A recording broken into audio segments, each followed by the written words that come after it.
Hello, everybody. Welcome back to Automate Live. My name is Brian Heater. I'm the managing editor at A3, and joining me is Ali Raja. Hi, Brian. Thanks so much for joining us. Oh, it's a pleasure to be here. Something I like to start these interviews off with. Your title is Managing Director, Industries US. What does a Managing Director, Industries US do day to day? Oh, fantastic question. So, industries is basically what we mean by industries, all the different business lines outside of automotive. So, we have a group for automotive specifically, and everything else, such as general industry, logistics, healthcare, life sciences, and many other different fields. That's what we call industries. I'm looking after that part of the business for the US. Yeah. And how big of a part is robotics in that? I mean, all of this is purely robotics. It's all Yes, robotics, everything. yeah. Yeah. I mean, I'm asking because obviously the big piece of news that came out recently is ABB's plan to spin off the robotic wings of things. Yeah.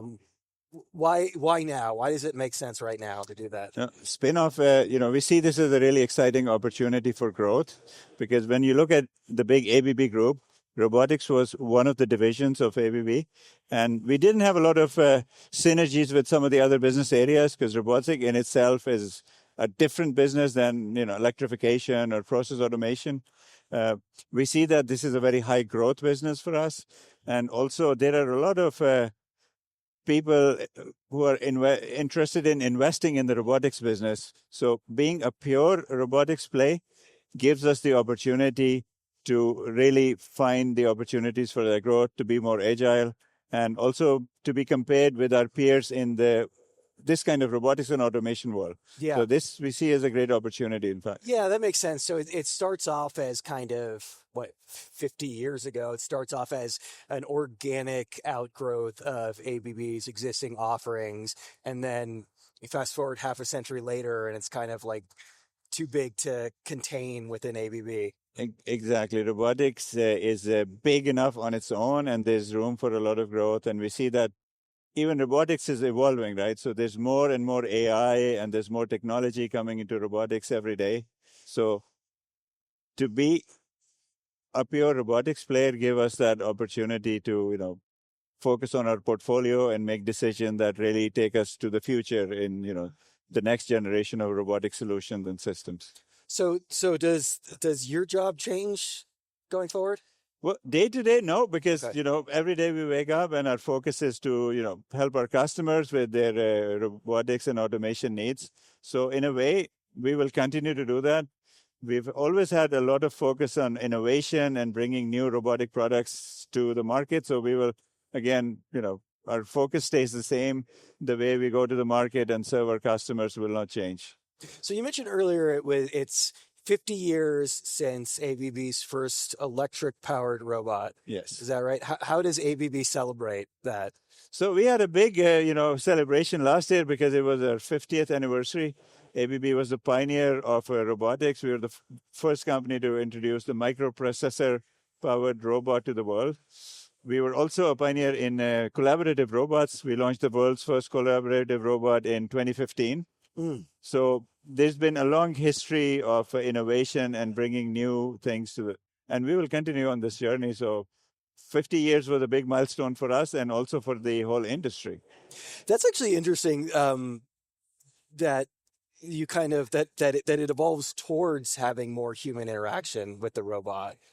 People, you would tend to think the trajectory be kind of the other way, but you're introducing people more into the processes of the system. Yes, because if you look at how robots have evolved over the last 50 years, they've become safer, easier to work with, and now robots, thanks to AI and machine vision and all these advancements in technologies like autonomous grasping, a robot can do more intricate, more complex tasks. And that means there are also more opportunities for a robot to collaborate with people and work together. Think about small parts assembly or a kitting operation where some operations are handled by people and the robot can step in and do the more repetitive tasks or things which require some accuracy, which a person, it's difficult to do by hand. Yeah. So the conversation a lot of people are having right now, partially because of humanoids is like what direct collaboration looks like, and what collaboration will look like beyond the cell or beyond the cage. Will but will the cage, will the cell continue to play a role in these industrial systems going forward? Where you need to go high speed, high payload, and you're still handling something which is heavy or dangerous enough, then of course it makes sense to have some barriers or fences or even some, sensors to create a separation. But in many applications where either you're not working on a very high speed or you need to change things, tooling, or even the process itself changes a lot, there you need more collaboration. You need to come in and work together. And there it doesn't make sense to have those barriers or separation. So this is why you see collaborative robots. Even in this event, there's more than half of the robots are cobots, actually. That's people are coming closer to the robots, and it's becoming easier to program them or even to move them from one task to another task. So that fixed infrastructure with big giant robots behind fences is still needed in some environments, but not always, and especially not in the mainstream things, which are like robots when going beyond the manufacturing space.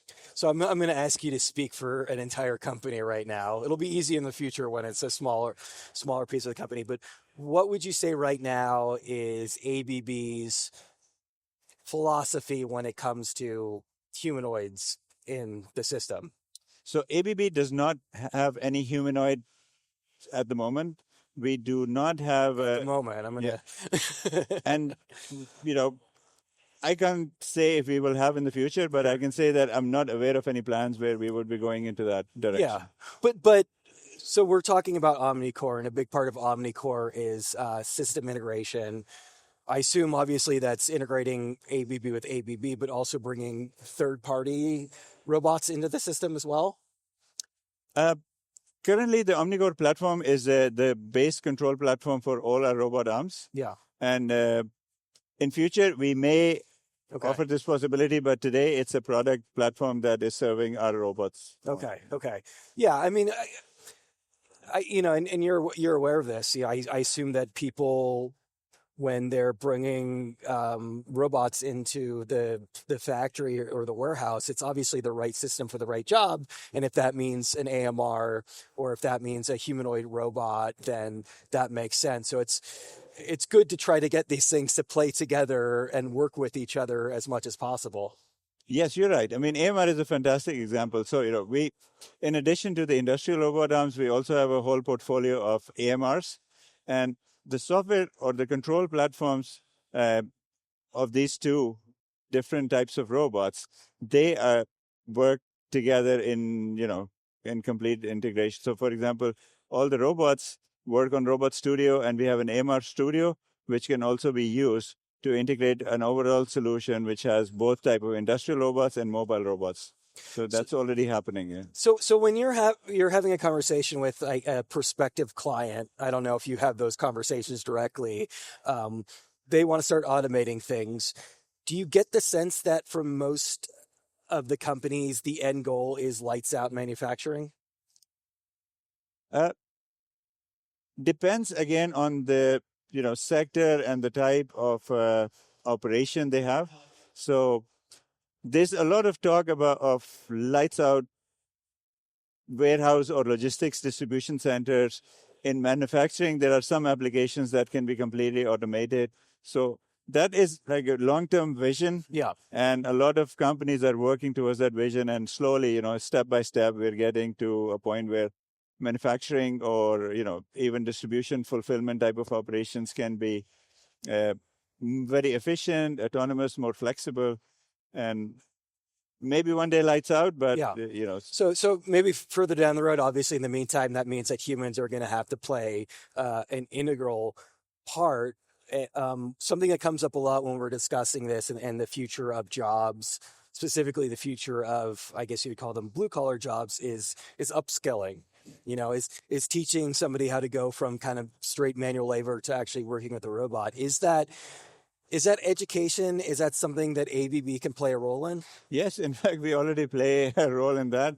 We are also participating here. There's an education arena where we have, our colleagues working. We have products and courses that we are introducing, working with high schools and colleges all around the U.S. to make sure that the workforce of the future is trained to work with robots. And all the other major robotic companies are playing a part in, training the workforce of the future because, like you mentioned, upskilling is necessary. We see that there's a direct correlation between the number of robots and jobs. So the more robots that are sold in the market, more jobs are created. And that means that, even in these facilities, which one day will be close to lights out, you'll need people to constantly maintain and upgrade these systems and to Yeah. commission these systems and make them better. So it's effectively creating higher skill jobs. So you're saying workforce of the future. So does that mean that you're working like directly with a trade school, for example? With a number of colleges, schools, and even there are some of our customers have their own training centers where we support them in training thousands of people every year with curriculum on how to maintain robots or how to program robots or how to work with robots. So I'm trying to find a way to tactically or diplomatically discuss macro trends that are happening in the world right now. Obviously, part of that conversation, it's a goal a lot of people have had for a long time, which is bringing manufacturing back to the U.S. In terms of your job and in terms of those conversations, how have things changed in the last, say, 6 months? We've been having some very interesting conversations. Even just half an hour ago before I came here, Yeah. I met somebody there's a company who make toys, and so far 90% of their manufacturing has been based in China. Yeah. And now they already have one of their plants here in the US, and they're considering to expand that because they want to have more manufacturing here in US. Yeah. And we see that kind of story across the board, whether it's, people in general industry or people who are making, consumer goods or electronics or even bicycles. They are actively working on plans and looking at how they can expand manufacturing here onshore or closer. So this is a very interesting trend and I think is a positive thing for the robotics industry. So in those conversations, what would you say are kind of the biggest hurdles toward reshoring? Again, it's highly skilled people who know how to deploy these solutions on a large scale. That's sometimes slowing us down. And sometimes when you look at, manufacturing processes, it takes some time for these projects to be deployed and do all the pre-engineering, design, and then commissioning and so on. So this can take a little bit of time, but there are many companies that are evaluating these type of case studies at this point.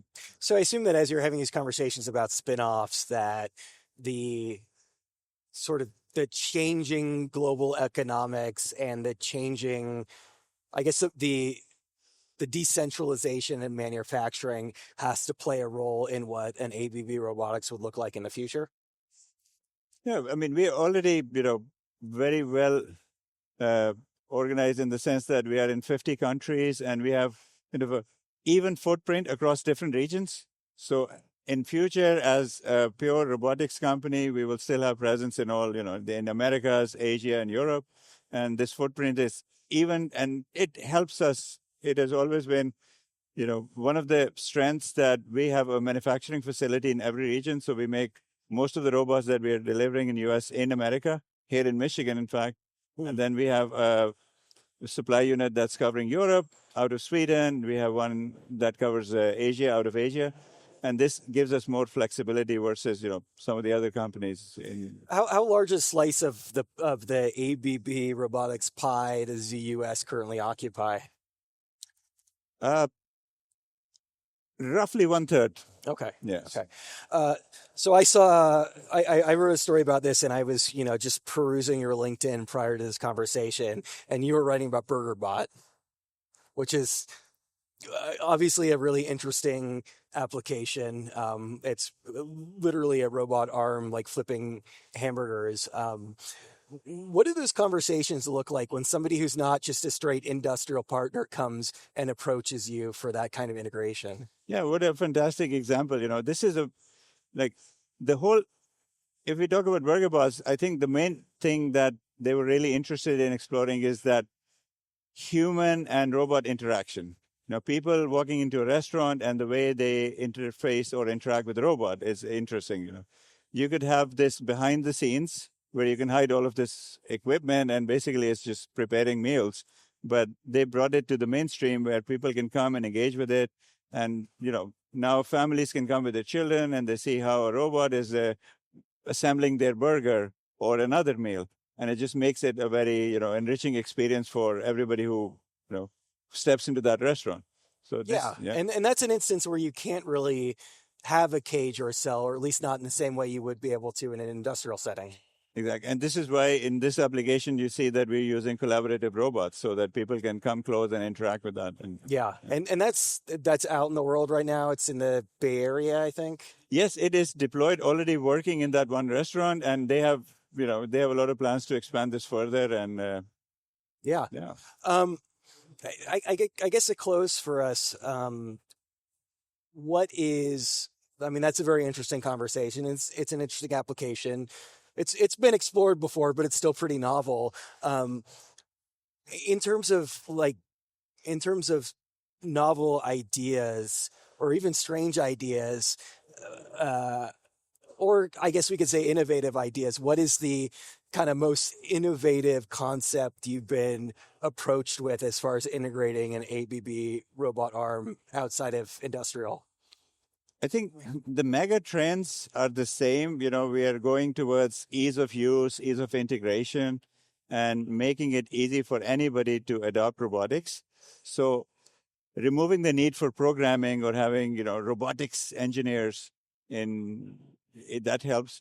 I mean, we have a couple of examples of very innovative technology at our booth this time, where we have a fully integrated vision offering, or we have automatic path planning and obstacle avoidance. So if you put something in the way of a robot, it looks at it and it can avoid it, just like people do. Yeah. So these type of intelligent, integrating AI into these solutions is making it easier for anybody to pick up a robot and start using it with a little bit of training. Are there any examples you'd point to, though, like outside of the BurgerBot?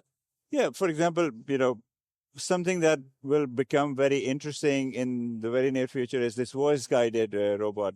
What was that? Voice-guided. Yeah. So you just give a command and you say, pick these items for me and put them in this bin. And without having to do any programming or coding, the robot will follow your commands. So it's still an industrial, it's more that the way that the person is interacting with the robot is different. It's becoming easier, right? Yeah. And in the past, you would have to have a programming engineer or an applications engineer to program that robot to perform a certain task. And now you can just tell the robot what to do, and it would do it, and it would tell you that I've done it. Is that because of LLMs and generative AI? Yes, that's that's a big breakthrough right there. Exactly. Right. Well, Ali, thank you so much for joining us. Yeah, thank you very much. Thanks for having me. Thank you. Yep.